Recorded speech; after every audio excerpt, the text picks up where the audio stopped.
इस ऐवान ने उसकी तौसीक करते हुए जनाब चीफ जस्टिस से इस्तदा की कि आपके घर में तकसीम है।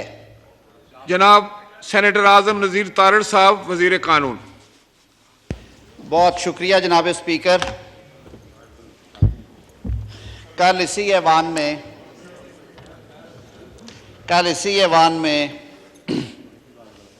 कायदे ऐवान ने अदालत उज़्मा में जारी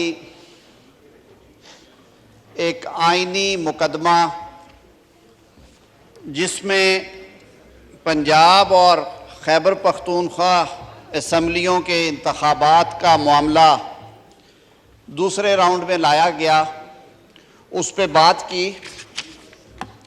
कल मैंने भी इसी ऐवान में मोअज़्ज़ज़ अरकान को मुकदमा के कानूनी नकात से और जो हुकूमती इत्तेहाद में शामिल सियासी जमातों के वकला हैं उनके और अटॉर्नी जनरल फॉर पाकिस्तान के जो आर्गूमेंट से उनसे आगाह किया। पूरे मुल्क ने इस मुकदमा की प्रोसीडिंग्स देखी और पढ़ी। ये बात किसी से ढकी छुपी नहीं है कि जब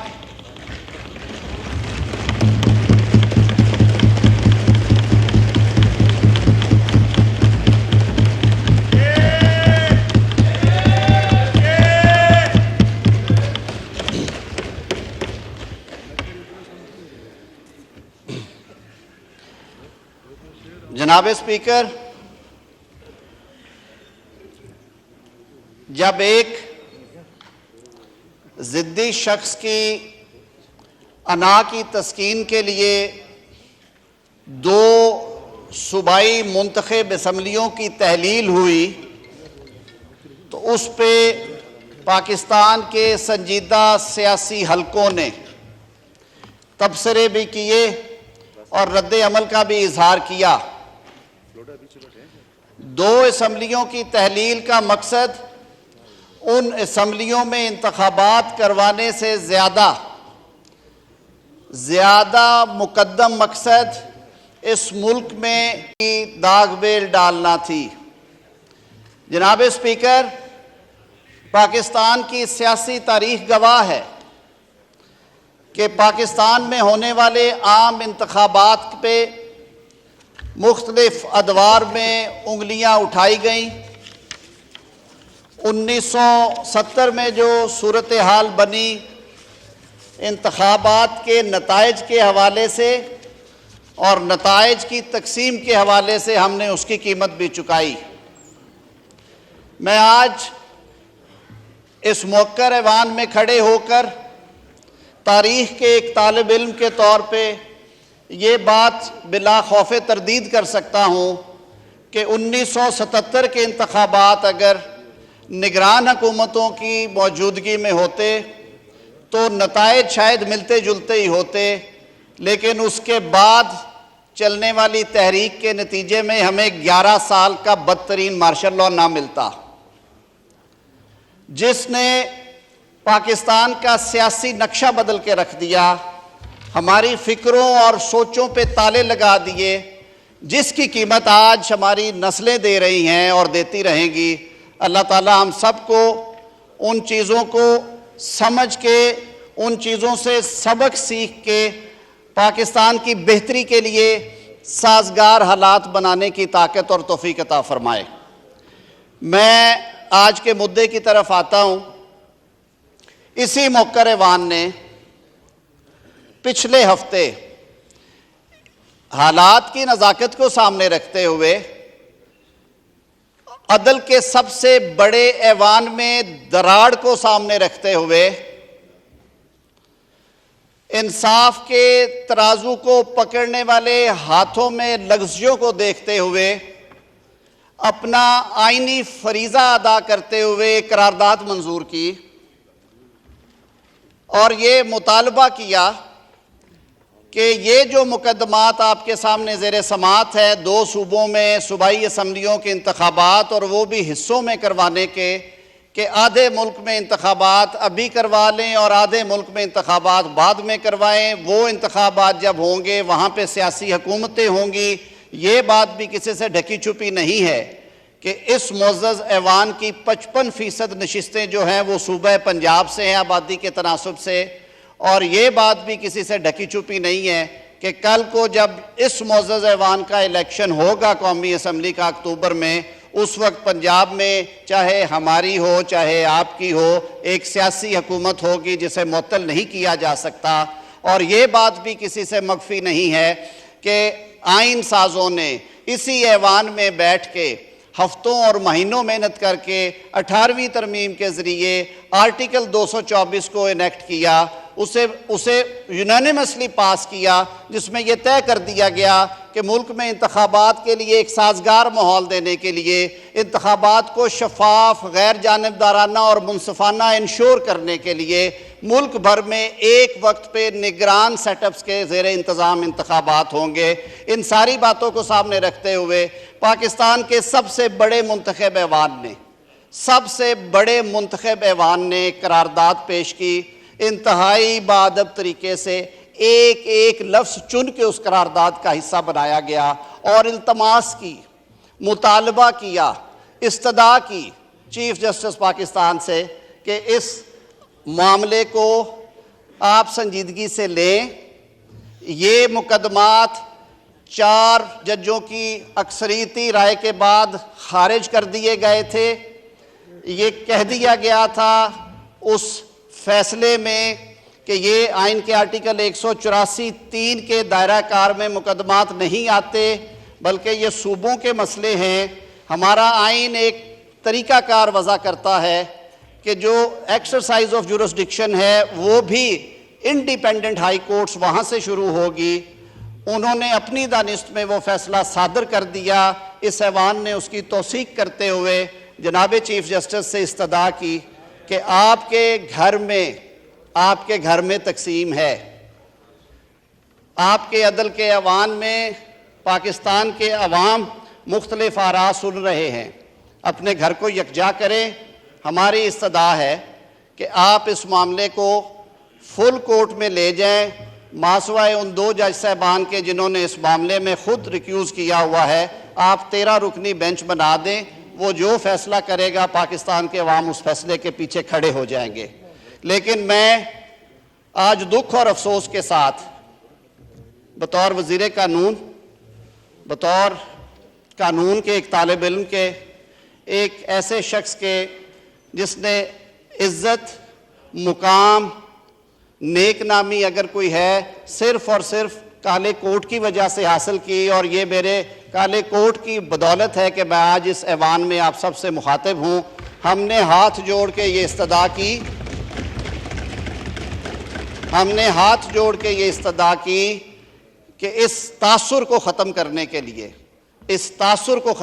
के लिए इस मामले को अना का मामला ना बनाएं, ज़िद का मामला ना बनाएं, बल्कि घर के बड़े के तौर पे मुल्क के हालात को सामने रखते हुए इस मुल्क को आइनी और सियासी बहरान से बचाने के लिए, बल्कि बहरानी कैफियत तो है, इसको और गहरा होने से बचाने के लिए आप ये मामला फुल कोर्ट में ले जाएं। जनाब स्पीकर, ये मुतालबा हुकूमती इत्तेहाद के सियासी जमातों की तरफ से नुमाइंदा वकला ने भी किया, जिन्हें मैं बड़े अफसोस से ये अर्ज़ करूँगा कि जिन्हें वहाँ पे फ़रीक नहीं बनाया गया। पिछली प्रोसीडिंग्स में वो फ़रीक थे, 6 रोज़ वो बैठे रहे, सीनियर एडवोकेट सुप्रीम कोर्ट के, उन्हें फ़रीक नहीं बनाया गया। समझ से बालातर है कि इनकी वजूहात क्या थी, लेकिन अटॉर्नी जनरल साहब ने ये सारी बातें बेंच के सामने रखी। मैं ज़्यादा नहीं दोहराऊँगा। मैंने कल भी अर्ज़ किया था, अटॉर्नी जनरल साहब ने यह भी अर्ज़ किया कि अगर आपकी दानिस्त में ये फैसला 4-3 का नहीं है, बल्कि ये 3-2 का 5 रुकनी बेंच का भी है, तो इसका एक अच्छा हल है कि या तो वही 7 जज साहबान बैठ जाएं और वो दोबारा उस पर गौर कर लें। अगर वो मुमकिन नहीं है तो ये मामला रेफ़र कर दिया जाए फुल कोर्ट को। वो 13 रुकनी जिन्होंने रिक्यूज़ नहीं किया हुआ, अगर वो भी नहीं चाहते तो फिर जो 6 जज साहबान उसके अलावा ऑनरेबल सुप्रीम कोर्ट में हैं, जिनको शाज़ो नाज़र ही इस तरह के मुकदमात का हिस्सा बनाया गया, ये भी तकलीफ दे बात है, ये उनको रेफ़र कर दिया जाए ताकि ये कंट्रोवर्सी हल हो जाए। लेकिन मैं इंतहाई दुख और अफसोस के साथ ये अर्ज़ करूँगा कि इन तमाम जायज़ मुतालबात को नज़रअंदाज करते हुए आज 3 रुकनी बेंच ने फैसला सादर कर दिया और उन्होंने इलेक्शन कमीशन ने जो इलेक्शन शेड्यूल में रद्दोबदल किया था या वापस लिया था, इलेक्शन कमीशन के उस इक़दाम को कालअदम करार देते हुए खुद ही शेड्यूल जारी कर दिया, खुद ही तारीखें भी दे दी और हुक्म जारी कर दिया कि इस तरह से इंतखाबात का इनेकाद होगा। हम इंतखाब से भागने वाले नहीं हैं। मेरे इस मोअज़्ज़ज़ ऐवान में बैठे हुए शेर दिल पार्लियामेंटेरियंस वो भी हैं जो 6-6 दफ़ा मुंतखब हो के आए हैं, वो भी है जो अपने मुखालफीन की ज़मानतें ज़ब्त करा के आए हैं। लेकिन मैं फिर ये अदब से अर्ज़ करूँगा कि कभी भी ये तासुर नहीं जाना चाहिए, ये तासुर नहीं जाना चाहिए जो तासुर पिछले दौर में था एक अदारे के बारे में कि उस अदारे ने पॉलिटिकल इंजीनियरिंग का हिस्सा बन के इस मुल्क की सियासी कल्चर को नुकसान पहुंचाया है। मैं बड़े अदब से ये इस्तदा करूँगा कि हमारे मुल्की अदारों को पूरी एहतियात करनी चाहिए कि किसी शख्स की ज़ुबान पे ये लफ्ज़ ना आए कि किसी ना किसी हवाले से कोई ना कोई अदारा सियासी इंजीनियरिंग के लिए सहूलतकारी करता है। जनाब स्पीकर, कानून के एक तालिब इल्म के तौर पे एक और मसला भी हमारे सामने है। इसी दौरान सुप्रीम कोर्ट के एक 3 रुकनी बेंच ने 184(3) की प्रोसीडिंग्स में एक केस का फैसला किया। केस सुनते हुए उन्होंने लीगल क्वेश्चन फ्रेम किया और उन्होंने कहा कि सुओ मोटो नोटिस का इख्तियार यानी कि अज़ खुद नोटिस केस का किसने इख्तियार इस्तेमाल करना है और ओरिजिनल जुरिस्डिक्शन के केसेस जो हैं उनमें कौन से पैरामीटर्स होने चाहिए। इसके लिए ये एक पुराना मुतालबा है, जैसे मैंने कल अर्ज़ किया था कि 2019 के बाद फुल कोर्ट मीटिंग नहीं हुई। उन्होंने कहा आज ये हाई टाइम है ये डिसेंटिंग वॉइसेस सुनते हुए। मेरे ख्याल में जो आवाज़ें पिछले कई हफ्तों से उठ रही थी उनको सुनते हुए बेंच ने एक फ़ैसला सादर किया कि जब तक ये फुल कोर्ट मीटिंग नहीं होती 184(3) के तहत जो दरख्वास्तें ज़ेर समात हैं उन पे समात रोक दी जाए और मामला फुल कोर्ट मीटिंग में डिस्कस करके रूल मेकिंग के बाद इस पे दोबारा अमल किया जाए। वो नुक्ता भी अदालत के सामने रखा गया। उस पे कहा गया कि उसके बारे एक सर्कुलर जारी कर दिया गया है। एक जुडिशल डिसीजन को एक इंतज़ामी सर्कुलर के ज़रिए रद्द कर दिया गया है। आज जब ये फैसला सुना दिया गया उस जुडिशल डिसीजन के होते हुए और ये कहते हुए कि इस जुडिशल डिसीजन का उस पर कोई बेरिंग नहीं है, उसका कोई असर नहीं है, लेकिन हैरानगी की बात है कि फिर एक और 6 रुकनी बेंच बना दिया गया जिसने 1 घंटे के बाद उसी डिसीजन को जो 3 रुकनी सीनियर प्यूनी जज साहब ने सादर किया था, एक 6 रुकनी बेंच जिसमें सीनियर जजेस की मौजूदगी में उन्हें नज़रअंदाज करते हुए एक बेंच तश्कील दे के उस डिसीजन को ख़त्म किया गया, वो प्रोसीडिंग्स क्लोज की गई। तो मेरा ये सवाल है कि हम किस डायरेक्शन में जा रहे हैं। एक तरफ तो ये कहा गया कि उस डिसीजन की कोई हैसियत नहीं है, कानून थोड़ा सा भी पढ़ने वाला या ना पढ़ने वाला भी ये पूछेगा कि अगर उस डिसीजन की कोई हैसियत नहीं थी तो फिर ये 6 रुकनी बेंच बिठा के उसको टर्न डाउन करने का, स्ट्राइक डाउन करने का, उसको कंक्लूड करने की क्या ज़रूरत थी। मेरा ये भी एक सवाल है कि इतने अहम आइनी और कानूनी मुकदमे में इस तरह की उजलत जो है, क्या वो पाकिस्तान को सियासी और आइनी इस्तेहकाम देगी?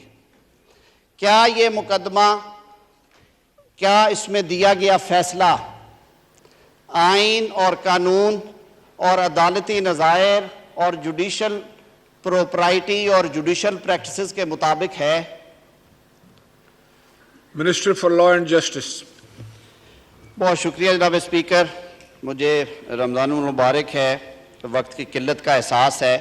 मैं अपनी गुफ्तगू को समेटते हुए ये अर्ज़ करूँगा कि ऐसे आइनी और कानूनी मुकदमात जो कि कौम की तकदीर से जुड़े होते हैं, जिनके दूररस नताइज होते हैं, उन्हें तहम्मुल से बड़ा दिल करके सबको इकट्ठा बिठा के सुना जाता है।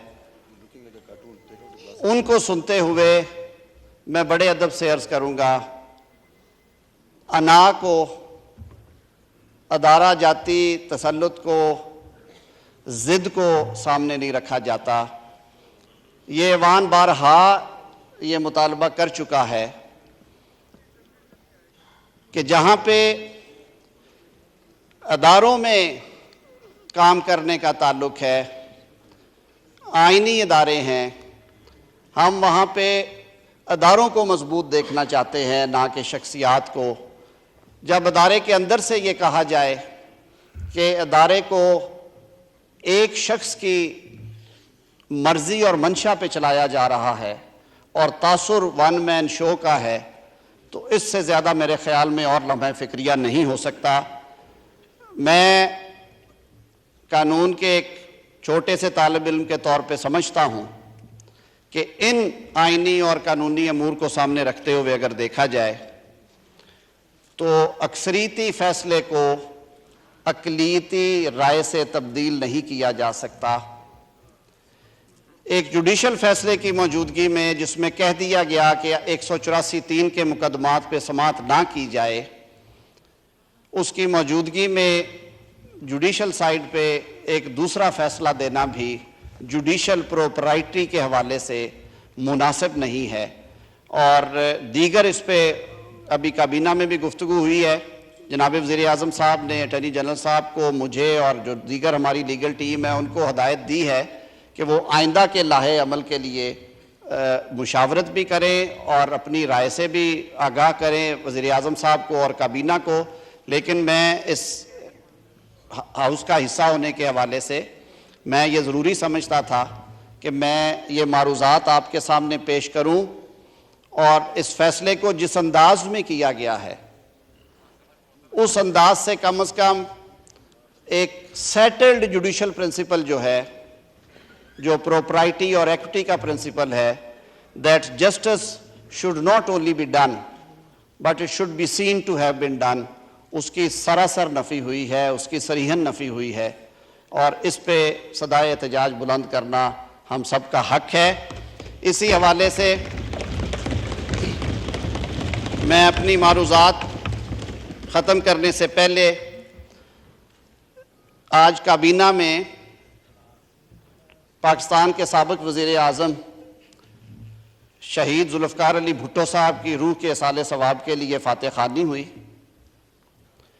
और काबीना ने मुझे ये ज़िम्मेदारी सौंपी कि मैं अदालत उज़्मा को काबीना के आज के फ़ैसले से आगाह करूं कि 12 साल से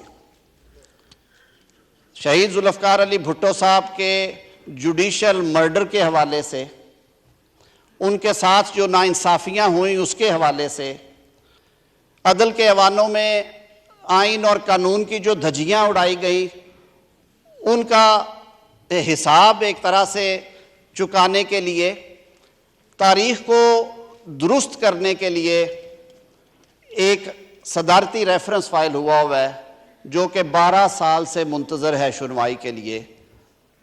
तो आज काबीना ने यह फ़ैसला किया कि उसकी फिल फौर समाअत के लिए काबीना के हुक्म के ताबे वज़ारत कानून अदालत उज़्मा को चिट्ठी लिखे ताकि